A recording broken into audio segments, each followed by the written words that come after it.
much better from you, Mom.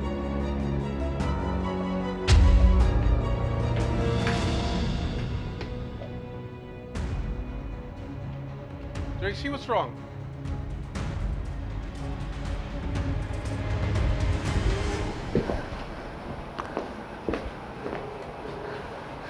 Ate Lilet, please. Sagutin mo yung tawag ko, please. I need to know about this.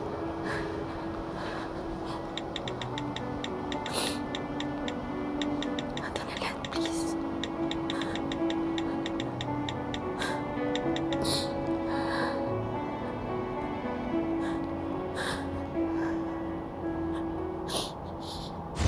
Look what's happening now, Attorney Alon.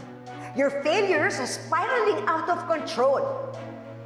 Alam mo, kung ayaw mong lumala, lalo ito, magpakatino ka na. Bayaran mo na si Mellard. Naturingan ka para mag-abogado? Dapat matalino ka, pero palpak ka. Muntik mo pa akong madamay dahil dun sa necklace na yon. Muntik na ako mabuko ng anak ko. Buti sana, kung yung unanong yun lang ang masasaktan na tuloy ang mawawala sa mundo.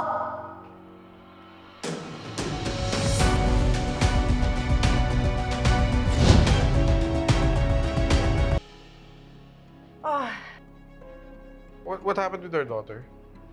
Bakit nagtatantrum? Huli kayo nag-usap. What's wrong? Ano ba pinag-usapan niya? Well, napagsabihan ko lang siya tungkol dun sa post na ginawa niya sa social media. What post? I just reminded her about that sketch she posted of that robber and told her it was unbecoming of a graduating law student like her.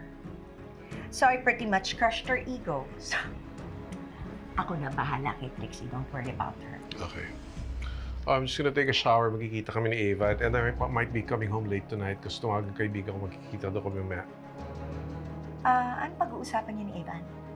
I just want to make sure that all the properties I bought are named under Trixie and Lilet. That's a good idea, Ramir. Alright, sige. Okay.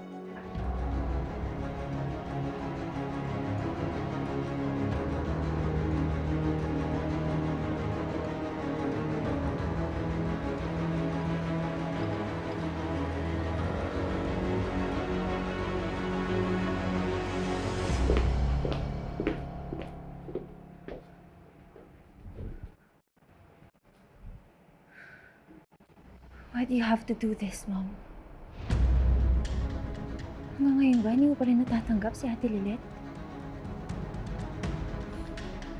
I think I have to warn Ate Lilet about Attorney Renan. He's pure evil. Everything na naiisip ni Ate Lilet about him was all true.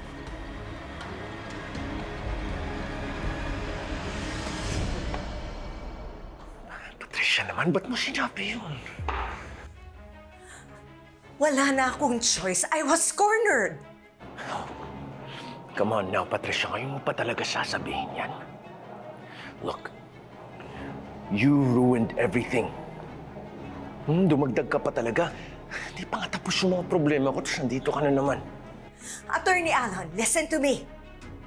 Kung ano man ang plano ni Trixie, kung ano man ang gagawin niya, wag na wag mo siyang sasaktan. Binabalaan mo ba ako? Attorney Alon, mahal na mahal ko yung anak ko. I did all of this because of that love. So remember this. Don't you try and lay a finger on Trixie. Dahil pag ginawa mo yun, ako makakalaban mo. Tandaan mo yan.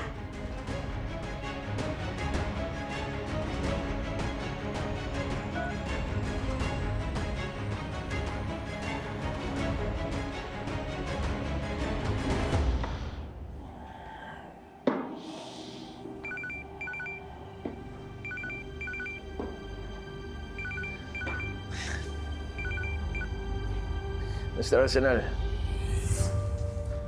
Kalimutan mo na ata magbayad ah. Kailangan ko na yung susunod na patak, attorney. Nasaan na? Akin na. Alam mo ang pwede kong gawin sa'yo kapag hindi ka sumunod sa usapan, di ba? Basta sinala ka, problema lang. Babayaran naman kita eh. Pahintay lang ako ng konti. Wala akong pakialam sa problema mo o kung pasan mo ang mundo. All I want is my money back.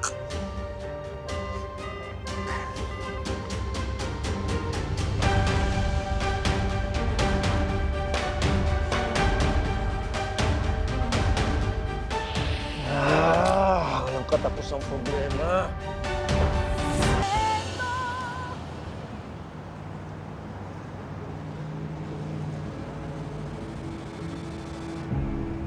Andito na ako sa sinasabi mo. Dito pa talaga pumunta yung Mellard na yan? Yes, attorney. Mag-iingat kayo. Lagi siyang may mga kasama. Okay.